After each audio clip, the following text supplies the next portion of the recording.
In this video, Yokomo SP-02D V2 Servo, along with the program card for it. I've always heard, honestly, that they're a little overpriced and a little bit of a pain, but I've had multiple viewers request that I actually get one and try it with the program card and go through the whole setup and show what I would do to it, and so that's what we're going to be doing here today. But before we get to programming and all that, we got to get it physically installed in the car, so obviously this will be very dependent upon your individual vehicle. Now, one thing I'm doing here is I'm going to go ahead and bolt the servo, connect it to the gyro and all that in before I put the servo horn on, which is not what the instructions say. The instructions say go ahead and put the servo horn on, but the instructions don't tell you to power the servo on before you do that.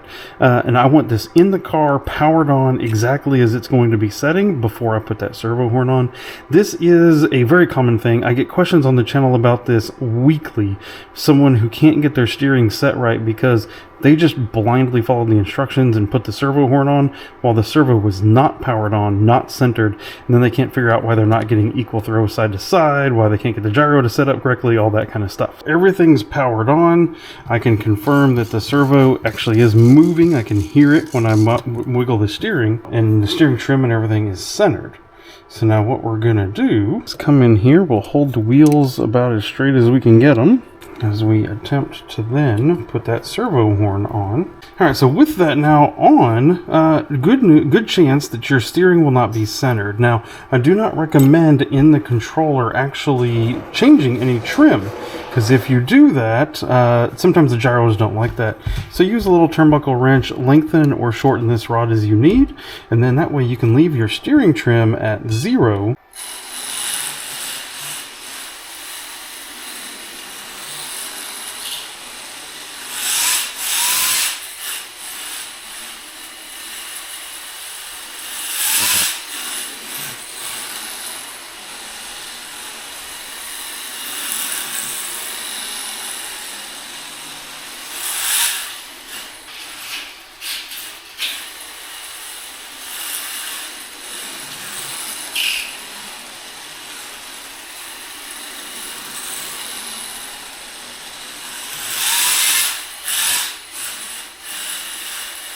Initial test with this servo is done. First drive with the car, it did quite well actually. Really have no issues with it. I could crank the gyro gain up. I didn't get any wobble, no issues along those lines.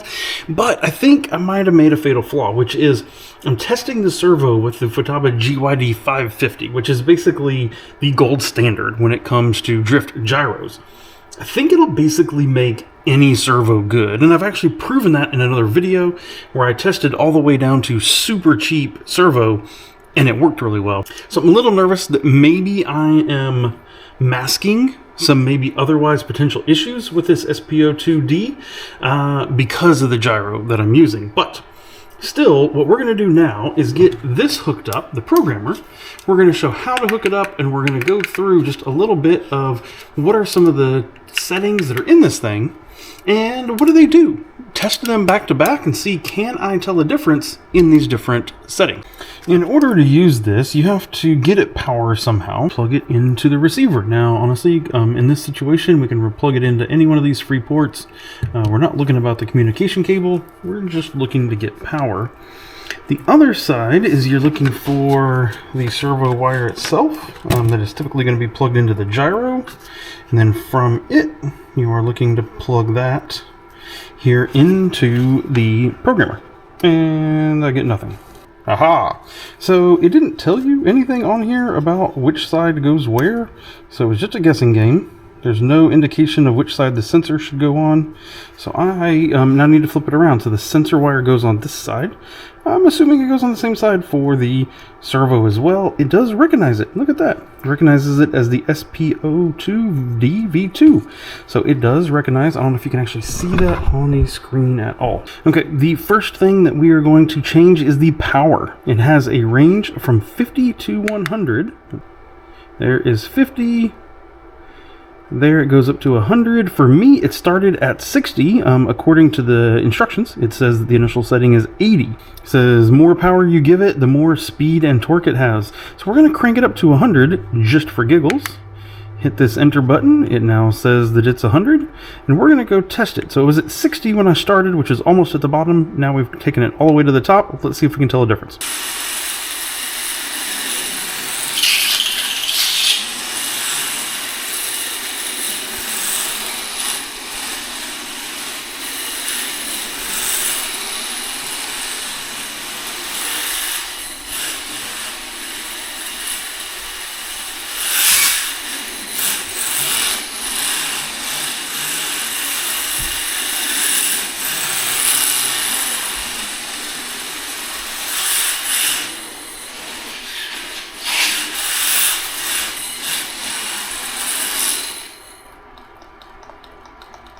You know, I'll be honest, I don't think I can tell much difference. Again, I think with this gyro that we're going through, it kind of slows the steering down anyway, and so I don't know if we're going to see, honestly, a whole lot of difference with that power metric. The next metric here is the torque setting. According to the instructions, it says we have from 1 to 30. If I do have 1, I do have 30. My initial setting was 20 out of the box. It says that the initial setting should be 14. So again, we have a little discrepancy there. It says that if you want to improve the grip feels for easier drifting on a slippery surface, increase this value. Well, I think I do want to increase my drift feel. I don't think I want to decrease my drift feel. So we're going to put it to 30 and see what happens. So we went from 20 to 30. Let's give it a test.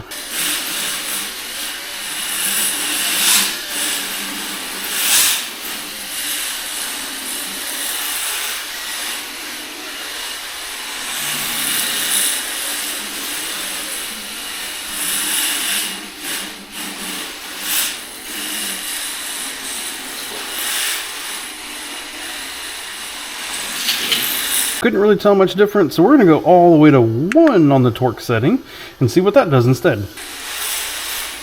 Okay, so on 1 we can definitely feel that's bad.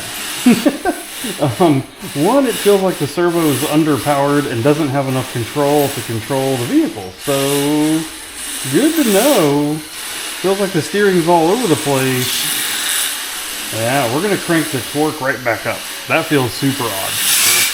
Alright, torque set back up to 30 where it felt good. The next metric in here is anti-shake, and it says the setting is 0 to 100 with the initial setting at 58. Nope, my initial setting is 80. Now, since obviously on the very high end, you want to increase this if you're having gyro wobble. I'm having 0, and I have a Futaba GYD 550, so I am betting I don't need it. I'm going to crank it way down. I don't know, what should we do? We're going to go from 80 to 20. Why not? We're going to try that and see if we can feel a difference.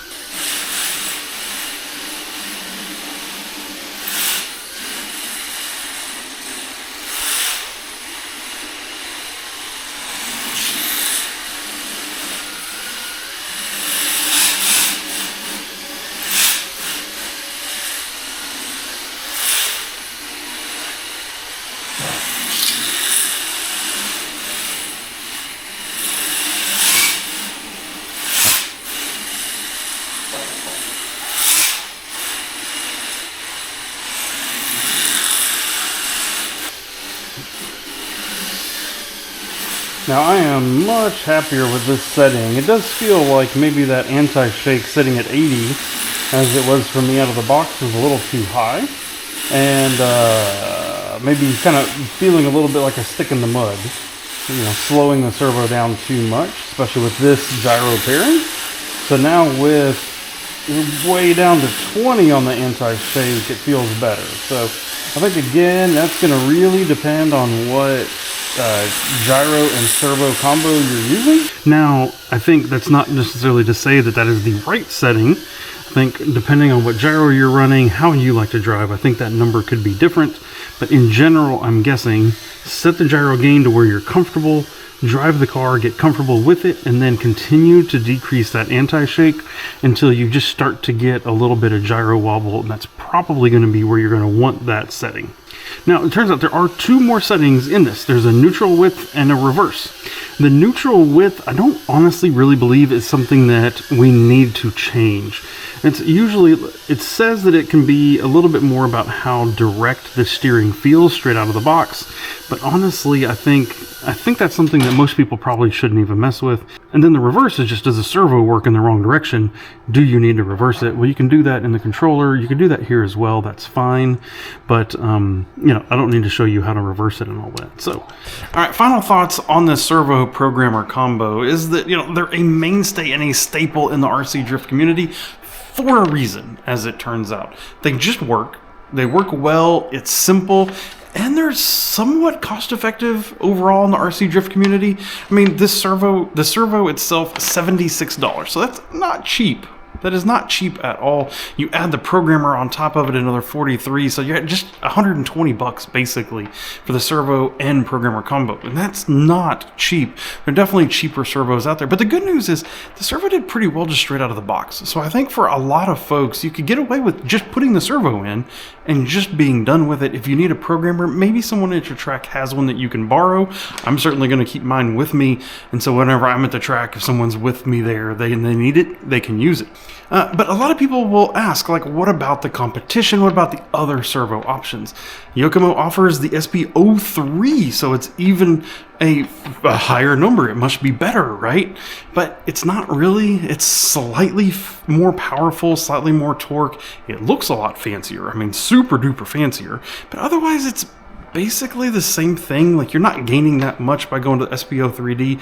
I don't believe it's really worth that extra price. It's $130. Like, you're talking about, what is that, $54 price increase to go up to just a shiny aluminum case? I know I'm going to get a lot of hate out of that because a lot of people like their shiny aluminum.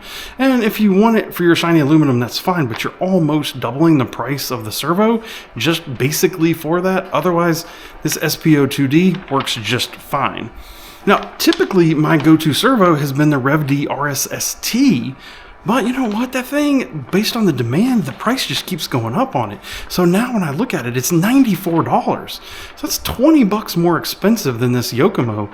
And I'll be honest, this Yokomo does just as good as that RevD. And if you need to get the programmer, it's $48 instead of $43. So even the programmer's more expensive, and you have to plug that thing into the computer and all that. But it does have more programming capability. I don't know, if you're in the market for an RC drift servo, this is a really, really good option. But I'm going to tell you again, I'm going to leave a link in the video description to where I've tested some like super budget oriented drift servos as well. So if you're on the super tight budget, maybe you can do that. But in general, if you're going to look for a servo, this Yokomo is kind of a no-brainer. So I hope to see you in one of those videos about the other servo testing. That'll be over here in my Drift Tech playlist. If you're interested in buying this Yokomo servo and program card, there'll be a link down in the video description where you can get it.